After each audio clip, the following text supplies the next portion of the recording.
দুই দল যেই ধরনের বিতর্ক যুদ্ধে অবতীর্ণ হয়েছে, এই দুই দলের নিজেদের মধ্যে অনৈক্য সৃষ্টি করার কারণেই আজকে আওয়ামী লীগ মাঠে নামার সুযোগ পাচ্ছে। জামায়াতের ভাইরা, আরেকদিকে হলো বিএনপির ভাইরা, একজনে আজকে কর্মসূচি দেয়, আরেকজন হলো কালকে কর্মসূচি দেয়। গণভোট এবং যে আমাদের জাতীয় নির্বাচন একই দিনে হবে, কিন্তু আমাদের যে সেই নির্বাচন কমিশন রয়েছে, এই নির্বাচন কমিশনের যে সক্ষমতা সেটা নিয়ে আমরা সন্দিহান। তাহলে আমরা কি বলবো যে গণভোট এবং যে জাতীয় যে নির্বাচন সেটা একই দিনে হোক, আমাদের কোথাও কোনো সমস্যা নাই, আমরা এটাতে ফ্লেক্সিবল। কিন্তু ইসি যদি সক্ষমতা না দেখাতে পারে, সেখানে একটা বিব্রতকর পরিস্থিতিতে বাংলাদেশ হলো পড়তে যাবে। এজন্য আমরা সরকারের কাছে আবেদন রাখবো, বিভিন্ন যে রাজনৈতিক দল আছে তাদেরকে আবেদন রাখবো, আপনারা একটা টেবিলে বসে আমাদের যে নির্বাচন কমিশন রয়েছে সেটাকে শক্তিশালী করুন।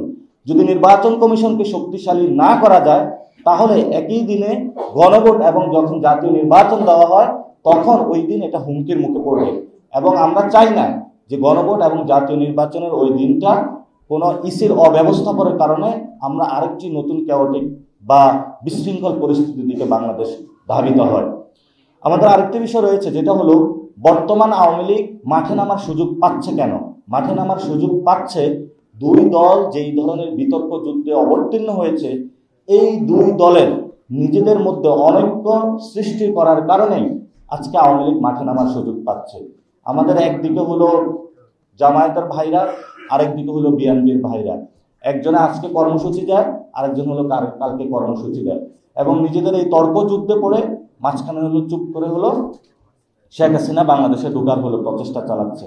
এই জন্য আমরা বলি, আমাদের যদি সংবিধান ঠিক না করতে পারি, সংস্কার করতে না পারি, তাহলে বাংলাদেশে শেখ হাসিনার যে রিজিমটা আছে এটা বারবার ফেরত আসার চেষ্টা করবে।